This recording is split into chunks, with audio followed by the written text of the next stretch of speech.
Bueno, buenos días jóvenes. El día de hoy vamos a terminar el bloque de abdomen. Vamos a hablar acerca del compartimento inframesocólico y en la clase que continúa después de la mía vamos a hablar acerca de pared posterior del abdomen. Comencemos hablando entonces acerca del compartimento inframesocólico. Recuerden que tenemos una serie de objetivos que debemos cubrir. Acuérdense de que si no se logra cubrir a lo largo de la clase, pues claro, ustedes lo tienen que leer en su libro de texto. Entonces, iniciemos hablando acerca del compartimento inframesocólico. Recordemos nada más que hay una estructura que nos está dividiendo el abdomen en dos compartimentos. Esta estructura, recuerden, es el mesocolon transverso. Entonces, arriba del mesocolon transverso tenemos al compartimento supracólico y abajo del mesocolon transverso tenemos al compartimento infracólico. Como vieron en las clases anteriores, prácticamente la mayor parte de los órganos del sistema digestivo se encuentran ubicados en el compartimento supracólico. Igual sucede con las glándulas anexas a este. El compartimento infracólico, como vamos a ver, está constituido principalmente por la parte que queda del intestino delgado y todo el intestino grueso. Habiendo dado entonces esta pequeña introducción, comencemos hablando acerca del intestino delgado. Si ustedes recuerdan, la parte del intestino delgado que ustedes habían observado en el compartimento supracólico es el duodeno. Es lo que estamos viendo aquí en color rojo. Pero el intestino delgado no solamente se compone de esta porción en particular, sino que se compone de otras dos porciones más. Ustedes acá la pueden ver en celeste, la que continúa después del duodeno, que se denomina yeyuno, y en amarillo, la parte final del intestino delgado, que es la continuación del yeyuno y que se denomina ilio.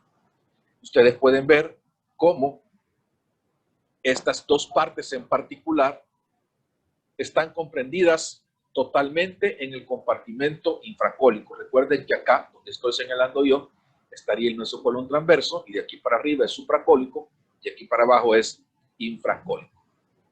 El intestino delgado, como ustedes saben, es el sitio en donde se absorben los nutrientes y se extiende desde el píloro, que está más o menos a este nivel, hasta la unión iliocecal, que está más o menos a este nivel. La unión iliocecal es el sitio en donde el ilion se une a la primera porción del intestino grueso. Sabiendo esto, tenemos también que hacer notar que existe un pliegue peritoneal denominado mesenterio, que tiene forma de abanico y que une al yeyuno y al ilion con la pared posterior del abdomen. Este pliegue peritoneal es el que estamos observando en esta imagen. Es el que les estoy señalando acá y que se mira también acá. Entonces recuerden que este mesenterio, que es un pliegue peritoneal, es el que une tanto al yeyuno como al ilion. ¿Con quién? Con la pared posterior del abdomen. A este nivel también podemos ubicar lo que nosotros llamamos raíz del mesenterio u origen del mismo mesenterio y que se extiende desde la unión duodeno-yeyunal hasta la unión iliocólica. Importante saber que entre sus hojas se ubican los vasos mesentéricos superiores que de alguna manera podemos observar nosotros en la imagen que tenemos acá. Miren, acá están los vasos mesentéricos superiores. Como dijimos al principio, la segunda porción del intestino delgado, que se denomina yeyuno, comienza a nivel de una porción denominada flexura duodeno-yeyunal, en donde el tubo digestivo, que antes era retroperitoneal, recupera un curso intraperitoneal. La tercera porción, ya vimos también, es el ilion, el cual también dijimos que termina a nivel de la unión iliocecal, en donde el intestino delgado se une al intestino grueso. En conjunto, podemos decir que el yeyuno y el ilion miden aproximadamente de 6 a 7 metros de largo. La mayor parte del yeyuno la vamos a ubicar en el cuadrante superior izquierdo y la mayor parte del ilion en el cuadrante inferior derecho del abdomen. Si a este lo dividimos en 4 cuadrantes. La porción terminal del ilion suele situarse a nivel de la pelvis y aunque no existe una línea de demarcación clara entre yeyuno e ilion, sí vamos a ver que poseen características quirúrgicas diferentes y relevantes. Y cuando yo digo que poseen características quirúrgicas diferentes y relevantes, quiero decir que lo vamos a observar principalmente cuando nosotros hacemos una operación. O sea, estas características de las que voy a hablar dentro de poquito, lo vemos nada más en la persona viva. En el cadáver no se puede observar también estas diferencias como lo podríamos observar en una persona viva cuando, por ejemplo, se le realiza una cirugía a este nivel. ¿Qué características van a ser esas? Bueno, comencemos hablando del yeyuno. Acá tenemos al yeyuno. ¿Qué podemos decir del yeyuno? Podemos decir o comenzar diciendo que presenta un color rojo oscuro. Recuerden, esto es en la persona viva. Sus paredes, como ustedes pueden observar acá, son gruesas, son fuertes, presentan una mayor vascularización con vasos rectos, que son estos, vean, con vasos rectos o arterias rectas, que son largas, algunas arcadas, estas son las arcadas, grandes, y tienen estas arruguitas que ustedes le ven acá, son los llamados pliegues circulares. ¿Por qué se ve entonces el yeyuno de un color rojo oscuro? Por la mayor vascularización que éste presenta. Por eso es que se puede ver esta diferencia que es bien notable en el paciente vivo. ¿Tá? Entonces, estas son las características propias del yeyuno. ¿Qué sucede con el ilion? Fíjense ustedes, acá tenemos al ilion. El ilion presenta un color rosado pálido o rosa pálido. ¿Qué quiere decir esto? Que presenta una menor vascularización, ¿ya? Sus paredes, si ustedes observan también acá, son más delgadas que las paredes que teníamos allá en el yeyuno. Presenta pocos vasos rectos, acá los tenemos, miren, que son cortos, pero presenta muchas más arcadas. Igual son cortas, miren, acá tenemos una arcada, acá tenemos otra, acá tenemos otra, acá tenemos otra. Acá podemos observar otra, que son bastante cortas, son bastantes, pero también, si ustedes se fijan, sus paredes internas son lisas. ¿Por qué? Porque presentan menos pliegues circulares. Estas características que yo acabo de mencionar, vuelvo a repetir, son características que ustedes van a ver en una persona viva, más que todo cuando ustedes le estén realizando una cirugía. En un cadáver no se pueden detectar de una manera tal como la están viendo estas características o estas diferencias.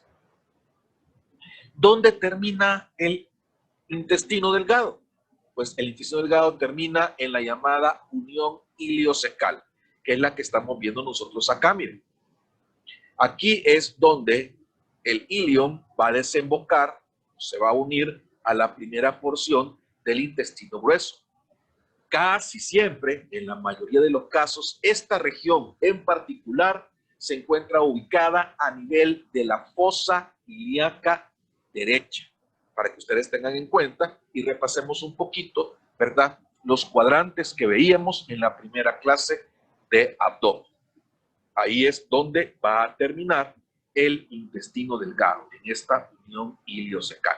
Aquí podemos ver parte del mesenterio, miren, y aquí podemos ver también parte de los vasos mesentéricos que se encuentran entre las hojas de este mesenterio. O sea que de este repliegue de peritoneo que dijimos al principio es el que une al intestino delgado con con la pared posterior del abdomen. ¿Qué pasa con el intestino grueso? Ya hablamos del intestino delgado, hablemos ahora del intestino grueso. El intestino grueso es el sitio de nuestro sistema digestivo en donde se absorbe el agua que se encuentra todavía en aquellos residuos que no fueron digeridos por el intestino delgado. Y es así donde ya estos residuos se convierten en las llamadas heces fecales. El intestino grueso está formado por el ciego, esta región que estoy señalando yo, por el apéndice vermiforme, que es esta estructura en forma de lombriz que surge a partir del ciego, por el colon. Todo esto que ustedes están viendo acá, miren, que les estoy señalando, es el llamado colon. Este colon, a su vez, se divide en diferentes porciones. Tenemos al colon ascendente, tenemos al colon transverso, tenemos al colon descendente y al final tenemos al colon sigmoides. Luego del colon viene el recto, que es esta pequeña porción que vemos aquí. Y por último, algo que no vemos acá, que es la parte final del intestino grueso y que es el llamado conducto anal. Aquí podemos observar de una mejor manera el intestino grueso con las porciones antes mencionadas, el ciego con su apéndice vermiforme, el colon ascendente, el colon transverso, el colon descendente, el colon sigmoides, el recto y al final el conducto anal. Ahora, también existen una serie de diferencias entre el intestino grueso y el intestino delgado. La primera diferencia, que es macroscópica, que es obvia, que podemos nosotros ver a simple vista, es el gran calibre o el gran diámetro que este tiene, a diferencia del delgado, cuyo diámetro y calibre era más pequeño. Pero hay otras diferencias más que nosotros podemos notar. De hecho, estas sí las pueden ver ustedes en un cadáver y son las siguientes. En primer lugar, el intestino grueso presenta una serie de apéndices que se llaman apéndices omentales. ¿Cuáles son los apéndices omentales? Miren, son estas cositas que vemos nosotros en amarillo en la imagen y que simple y sencillamente son concreciones adiposas, o sea, concreciones de grasa y que se encuentran a todo lo largo de este intestino en particular. Luego tenemos las llamadas tenias del colon. ¿Qué son estas tenias del colon? Son estas bandas que ustedes pueden ver, miren, ya las voy señalando, y que se encuentran también a todo lo largo del intestino grueso. Estas bandas o estas tenias del colon simple y sencillamente son la representación externa de las capas circulares de músculo, circulares y longitudinales de músculo que presentan las paredes de este intestino grueso. Por último, tenemos a las llamadas austras. ¿Qué son las austras? Son estas saculaciones o son estos plieguecitos que también se observan a todo lo largo del intestino grueso. Miren ustedes, acá estos pliegues o estas pequeñas saculaciones que se denominan austras. Estas tres características, los apéndices omentales, las tenias del colon y las austras, pueden verse a simple vista, tanto en el sujeto vivo como en el cadáver, y son también características que nos diferencian al intestino grueso del intestino delgado.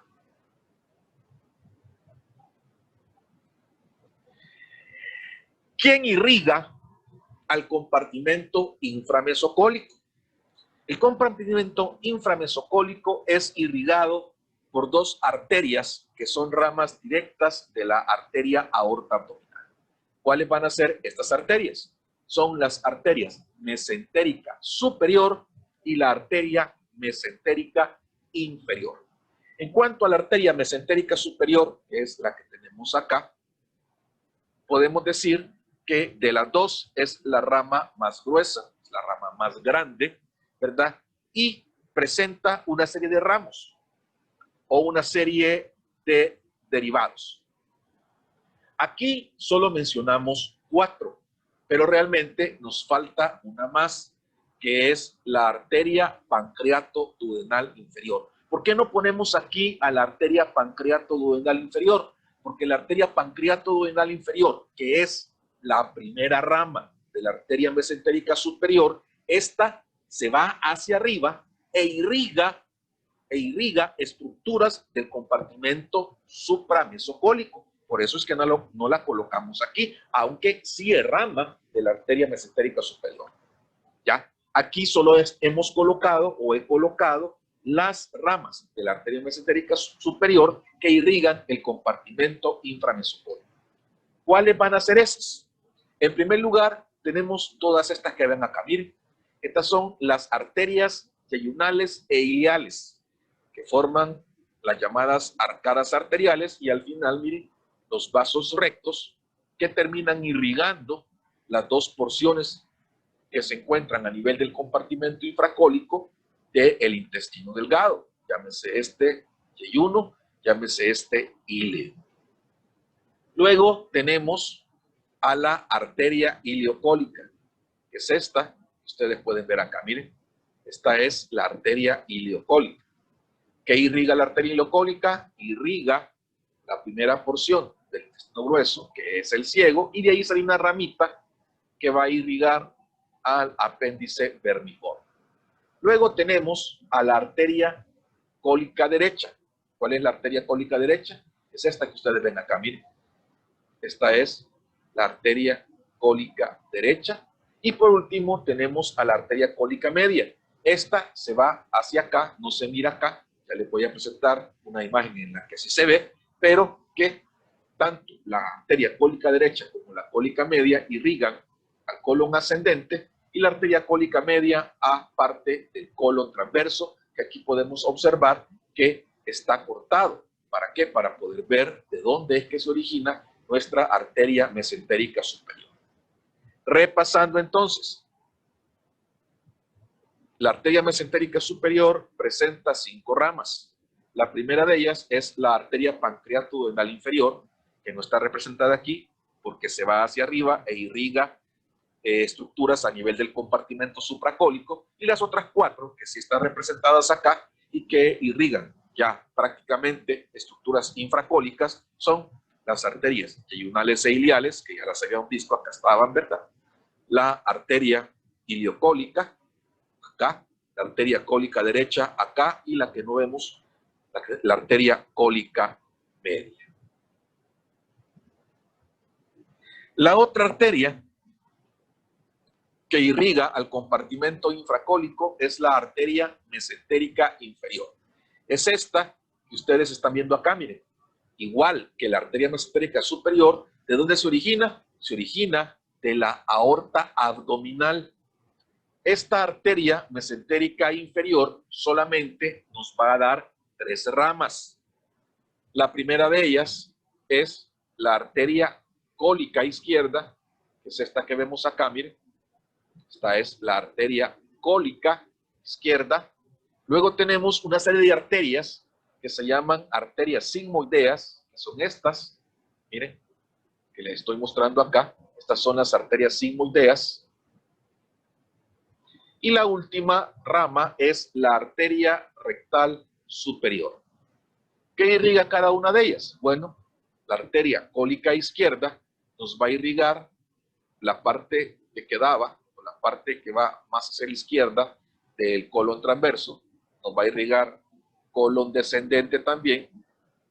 Las arterias sigmoideas, que son estas, ustedes ven acá, miren, ¿qué nos va a irrigar? Pues nos va a irrigar el colon sigmoide.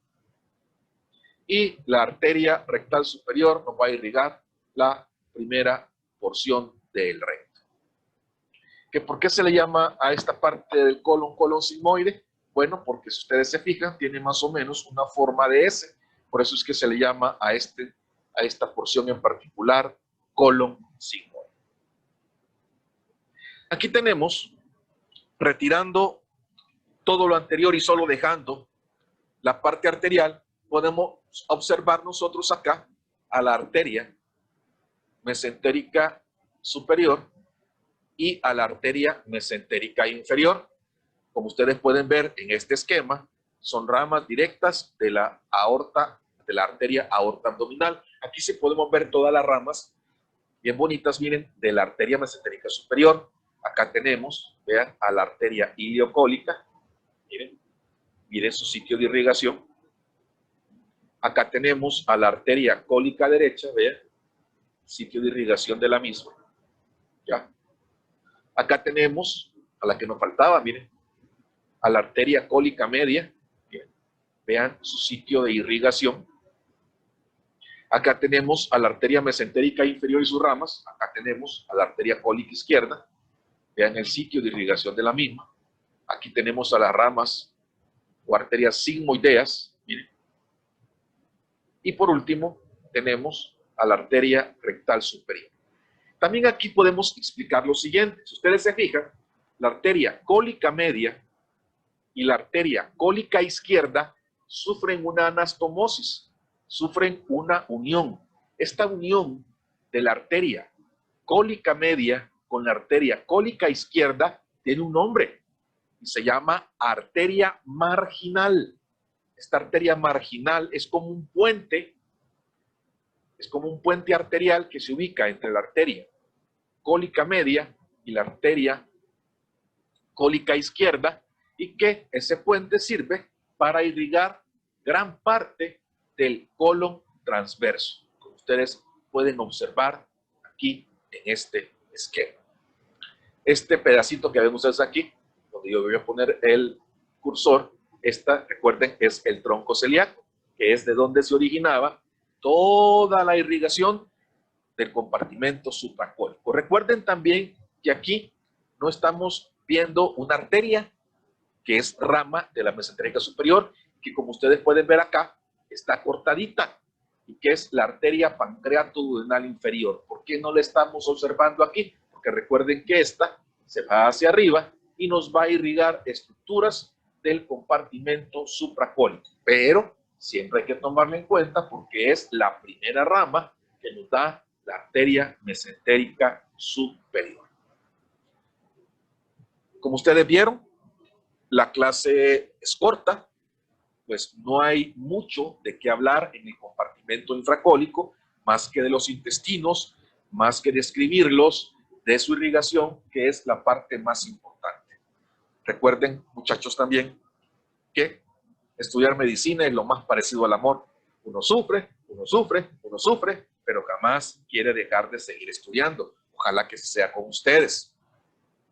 Importante también, hoy que ya pasamos la primera unidad y que ya se van a dar cuenta ya de sus notas de registro, acuérdense que si se rinden cuando las cosas se empiezan a poner difíciles, nunca van a lograr nada que valga la pena. No hay que rendirse. Si nos caemos, hay que levantarnos de nuevo. No hay que quedarnos tirados, ¿verdad? Sino que hay que seguir luchando. A ver, jóvenes.